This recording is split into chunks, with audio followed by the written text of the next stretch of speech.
Hello all of you, I hope आप सब अच्छे होंगे एंड डूइंग मस्ती एट योर होम। चलिए थोड़ी मस्ती के साथ साथ पढ़ाई भी की जाए। तो मैं आज आपको बता रही हूँ about verb. What is verb? Verb is a word which is use to express some action और state. It is the main part of the sentence and every sentence has a verb. ठीक है, verb जिसे हिंदी में हम क्रिया भी कहते हैं, जो किसी के काम का होना या करना बताता है, दैट इज योर वर्ब। ठीक है, काम चल रहा है, खत्म हो गया है, ये भी हमें वर्ब बताता है। Types of verb are action verb, auxiliary verb, phrasal verb and B form of verb. इनके अलावा कुछ और होते हैं जैसे कि transitive, intransitive, dynamic and static, but these are the main verb जिनके बारे में मैं आपको बताऊंगी। First one is action verb. Action verb is a word which is use to express some action. ठीक है, जो बताता है कि हाँ कुछ काम हुआ है या चल रहा है, जैसे कि रन। ठीक है, talk, these are the example of action verb. Action verb divide होता है दो पार्ट में, रेगुलर और इरेगुलर। अब रेगुलर वर्ब क्या है? बहुत ईजी है, आपने बहुत बार यूज किया होगा, जैसे कि प्ले, प्लेट, प्लेट। ठीक है, सिंपल फॉर्म जो बेसिक फॉर्म होती है, पास्ट फॉर्म और पास्ट पार्टिसिपल फॉर्म।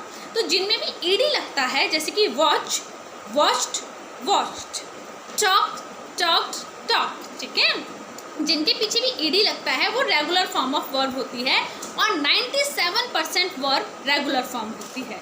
तो दूसरी कौन सी होती है? Second one is irregular verb, जो कि बिल्कुल चेंज हो जाती है, जिसका बेसिक जो होता है, जैसे कि गो।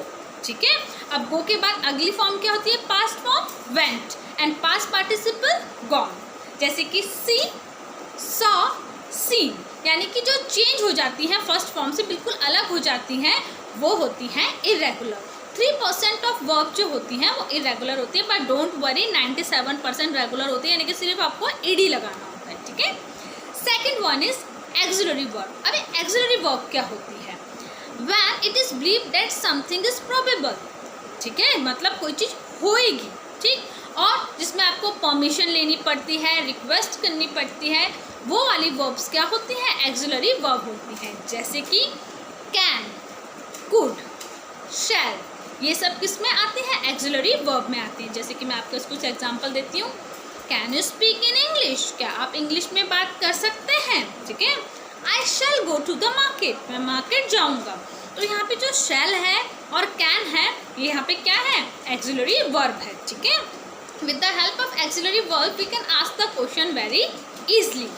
Third one is phrasal verb. It is the easiest one verb. इसमें कुछ नहीं करना होता। अगर आपने मेरा नाउन वाला वीडियो देखा होगा तो मैंने आपको उसमें एक नाउन बताया था, कंपाउंड नाउन, जिसमें दो चीज़ें मिलकर एक नया वर्ड बनाते हैं, जैसे कि बटरफ्लाई, बटरफ्लाई। तो जो बटरफ्लाई होता है वो कंपाउंड नाउन होता है। उसी तरीके से फ्रेजल वर्ब में जब कोई वर्ब एडवर्ब के साथ जुड़ जाए या जब कोई वर्ब प्रीपोजिशन के साथ जुड़ जाए और जो नया वर्ब बने, वो होता है phrasal verb. Means the word which comes with adverb and the verb which comes with preposition is called phrasal verb. इसका एग्जाम्पल से आपको और क्लियर हो जाएगा, जैसे कि लुक आफ्टर, वॉच आउट। बोलते हैं ना वॉच आउट, वहाँ पे वो चीज़ है। ठीक है, वॉच आउट। ठीक है, वेक अप, वेक अप,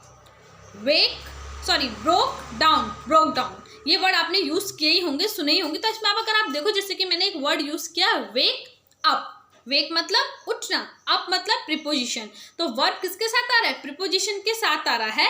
तो this is your phrasal verb.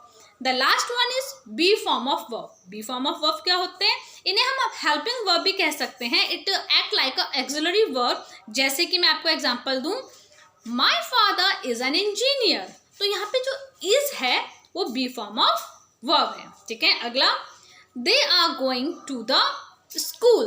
तो यहाँ पे आर जो है वो बी फॉर्म ऑफ वर्ब है। तो इज, आर, वर्स, ये क्या होते हैं? बी फॉर्म ऑफ वर्ब होते हैं। आई होप आपको समझ में आ गए होंगे एक्शन वर्ड, जो कि which is divided into regular, irregular, auxiliary verb in which we take permission and we do request. The other one is phrasal verb in which verb and adverb, verb and preposition are joined together, and B form of verb is, are, was. If you like my channel, do like and subscribe it, and if you have any problem you can ask me. Thank you.